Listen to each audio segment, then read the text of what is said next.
comic fam? Hope you enjoyed part 1 of the McFarlane interview. We have an ASM 298 that will be randomly going out to a member who comments. So make sure to comment on this one. Let me know your favorite Todd McFarlane cover.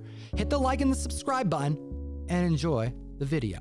Jose, maybe I should turn it so we could be here. So it'll be a Oh, fireside. look at that. Oh, I like that. that. A fireside chat. I'm a fireside conversation with Todd McFarlane. We're chatting expensive paper. Todd, we're in LCS out here in Washington, and over this last year, it's been one of the most difficult times since we've been a shop. We've been open for over 5 years. Yep. And throughout this difficult time, you know, publishers did a lot of things, but Image stood above the rest. I wanted to personally thank you. Between the extra comics, the better shipping, the secret variants, the comics coming from other realities and dimensions being created, you helped our store. You helped pay our bills during a difficult time. I just want to know, what pushed you to go in that direction when you didn't have to? I would say we did have to. The survival of any industry is only as good as the whole. Right? I mean, you know, you've done these sort of interviews and had plenty of conversations. Sometimes companies that put out books think that they're the most important. Other times the retailers get high on their horse. They think they are. And then there's times where, you know, the fans think that their opinion sort of should trump all. The reality is, from my perspective, is that we're all bonded together. We actually all need each other. It doesn't make any sense in a difficult time to start getting greedy and just grabbing what's yours, because if 20, 30, 40% of the stores start to fail, that's not good for anybody. And so if helping out basically means you take a few extra pennies home, you take a few, you know, less pennies, home, and it helps other people, then that's what you just do it, right? You just do it. I mean, we're a community. And I think comic books is a fairly unique group of people. You see it at the conventions. And so it was, to me, it's actually, the question is why didn't Marvel and DC step up more? I don't think we did anything extraordinary. I thought the big boys should have done more. Well, I appreciate you answering that, especially considering you came out with even more titles. You know, we weren't expecting to see so much output, which made our customers happy and really made us just diehard Image fans more than we ever were. Well, you know, look at one of the things I was saying out loud, Hollywood shut down, right? And because of Hollywood being shut down, we don't have to compete against that juggernaut, right? And that juggernaut, I mean, that's $1 billion industry that from time to time makes comic books look, you know, sort of feeble. So if they're going to go dark for a while, then for me, my attitude is, well, let's take it while the getting's good, right? They've left the table. It's our time to shine. Let's do as much as we can. So putting out new books at a time that may now get more traction than if there's 5, 8 blockbuster movies out there, and it might get lost in the shuffle of entertainment. To me, is actually a good time to put out new books. You mentioned that collectors are an interesting breed. Yeah, I'm a collector myself. I'm curious. I know you like to collect. I've seen you show off some grails. What are some of the grails from the Todd McFarlane PC? Some that you cherish, you'll never sell, maybe some that you took a while to acquire or even hunt for? It usually, for me, is the stuff that, and you probably do the same, lots of people do, that might not actually have any meaning to anybody else but yourself.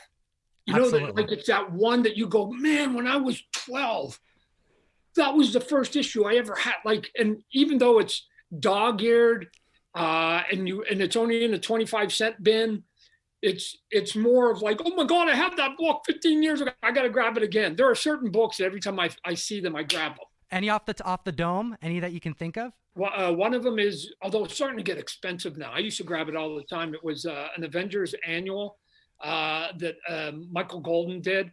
And the cover had like 4 panels on it. Al Milgram did the cover. The artwork in it is spectacular. One of the best I've ever seen. But the first issue of Spider-Man I ever bought as a kid, knowingly, when I was 16. that sort of began my interest in comic was issue 167. When I see that one, I'll go, oh my God, there's the first Spidey I bought, or Doctor Strange 23. That was the first one. Avengers 158 and Fantastic Four like 161, right? They were all in that same era right there. Even Jack Kirby was coming out with the bi-monthly Black Panther book. I mean, they're just goofy stuff.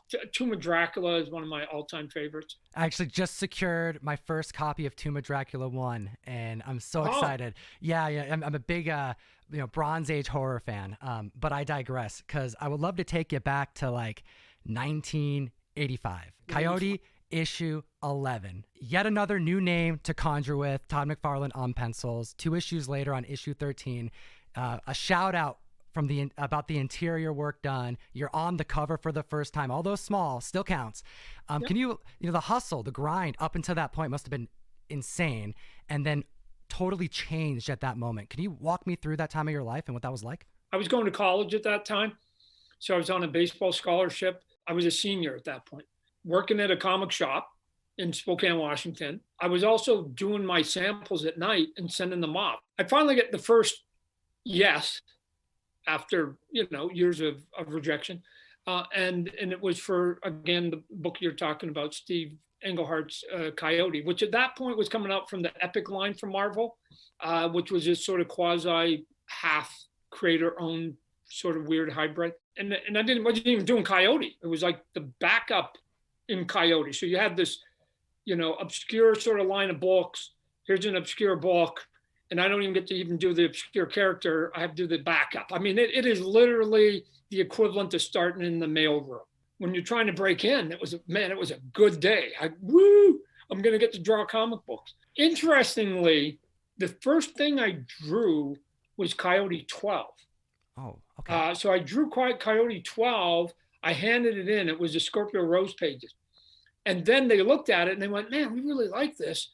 And when I went to San Diego Comic-Con, the editor at that time, Archie Goodwin, said, hey, we're having a little bit of an issue with issue 11. Do you want to redraw it for us? I'm like, okay. The funny thing was that the guy who drew it originally, I go, man, that's insulting, ended up, because he penciled and inked it, ended up inking my 10 pages anyway. So his name was Art Nichols. And so I was trying to figure out what that conversation was. Hey, Art, your pages, we don't like them. We're throwing them away. Can you ink Todd? We're going to redo your page. And Art was always very gracious. I did 12, then I did 11. Chronologically, I know how when I was drawing it, just that to you, the collector, 11 is the first time you see the artwork, right? Also at that same time I had grabbed the gig doing Infinity Incorporated. Over at DC? Because, the Coyote stuff quickly went up, they canceled the book. So I ended up getting the Infinity, but because Infinity was on a tighter deadline, there was the day where both a Coyote book and Infinity came out at the same time. I mean, they literally came out that same weekend. And I remember I was going, wow, I haven't been in comic books, and now I got 2 on the same day, right? And it was a good day because Marvel and DC give you comps, right? They give you free books. So I think they give you like 20 or whatever. So I was living in Cheney, Washington, just outside of Spokane. And I'd walk up and down the neighborhood. I didn't even know anybody. And I'd knock on the door and I'd go, hey, you don't know me. My name's Todd. Here's a free comic book, right? And they were like, yeah, okay, kid, whatever. But yeah, it was a good time. I love looking through those pages, especially considering some of your first work. It was pretty experimental, and I'm curious to know how much of that was done with like the guidance of an editor and how much of that was yours, because you were doing injury to eye panels, you were drawing stuff in mirrors. Tom, if you look at my early work on Coyote and almost my entire run on Infinity Inc., there was a giant graphic element to it. And part of it was, I got a degree in graphic designing in college. I thought I was going to be doing Michelin tire ads for the rest of my life, right? Sure. Which is cool. I was acutely aware at how weak my artistic skills were at that point. I quickly came to the realization I had 2 choices. One, I could just bear all that sort of mediocre work on paper and hope that eventually it got better. Or B, which is the route I took, and sometimes it's a better route, you just baffle them with your bullshit. And so if I could design the pages in a clever way, you may not be paying attention to the anatomy quite as much because the drawing was very weak. And if I had just done standard grid pages and mediocre, I don't think anybody would have paid attention. Instead, they sort of got on to, man, look at the way he does the page layouts and look at the graphic design. And, you know, to the point that when I ended up going back to Marvel, they wagged a finger in my face going, stop doing that giant dice. Because I had one page in Infinity Inc. where it was a giant dice and I put panels in it. And they must have looked at that one page, the giant dice style. But that was it. It was just, while I was learning for the next couple of years, I just go, I gotta do something flashy over here. As this drawing level began to get just a little bit better through repetition.